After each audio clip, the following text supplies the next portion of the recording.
भारत के इतिहास में ऐसे कई गद्दारों के नाम दर्ज हैं जिन्होंने गद्दारी करके मुगलों और अंग्रेजों को देश पर कब्जा करने का अधिकार दिया और 85% मूल निवासियों को खुद के देश में गुलाम बनवाया। तो चलिए आज हम जानते हैं ऐसे ही 5 गद्दारों के बारे में।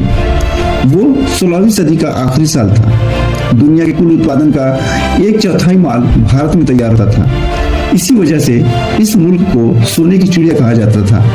तब दिल्ली के तख्त पर मुगल बादशाह जलालुद्दीन मोहम्मद अकबर की हुकूमत थी। अकबर दुनिया के सबसे दौलतमंद राजाओं में से एक था।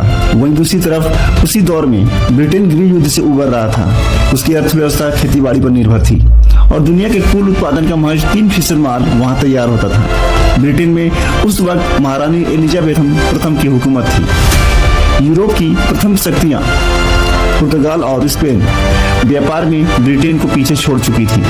व्यापारियों के रूप में ब्रिटेन के समुद्री लुटेरे पुर्तगाल और स्पेन के व्यापारिक जहाजों को लूटकर ही अपना जीवन चलाते थे। उसी दौरान घुमंत ब्रितानी नाम के एक व्यापारी राल्फ फिच हिंद महासागर, मेसोपोटामिया, फारस की खाड़ी और दक्षिण पूर्व एशिया की व्यापारिक यात्राएं करता है और उसे भारत के कैपेबिलिटी के बारे में पता चलता है। राल्फ फिच की ये यात्रा इतनी लंबी थी कि ब्रिटेन लौटने से पहले ही उसे मृत मानकर उसकी वसीयत को लागू कर दिया जाता है। वहीं दूसरी तरफ पूरब से मसाले हासिल करने के लिए लेवेंट कंपनी ने 2 बार कोशिश की, लेकिन वो कोशिश नाकाम रही।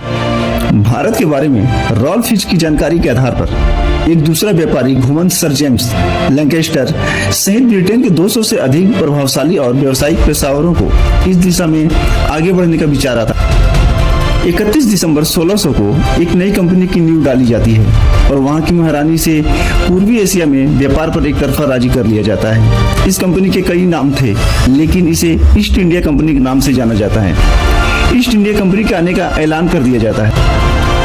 शुरुआती सालों में दूसरे क्षेत्रों में दौरा करने के बाद अगस्त 1608 में कप्तान विलियम हैकिंस ने भारत के बंदरगाह सूरत पर अपने जहाज हेक्टर का लंगर डालकर ईस्ट इंडिया कंपनी के आने का ऐलान कर देता है। जबकि हिंद महासागर में ब्रिटेन के प्रतिद्वंदी डच और पुर्तगाली पहले से ही मौजूद थे।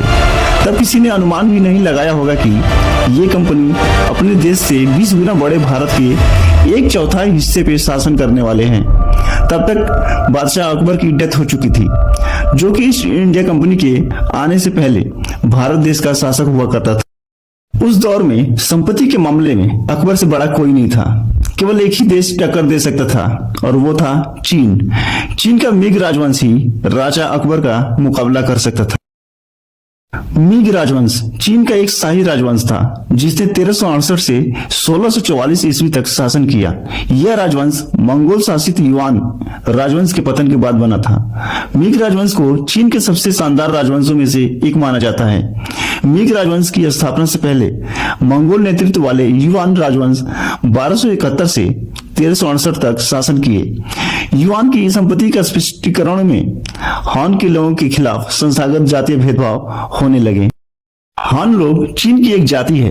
हान राजवंश के समय से ही चीनी लोग खुद को हान लोग कहते आ रहे हैं। हान लोग चीन की आबादी का करीब 92% हिस्सा है। हान लोग ताइवान और सिंगापुर में भी बहुसंख्यक मात्रा में हैं।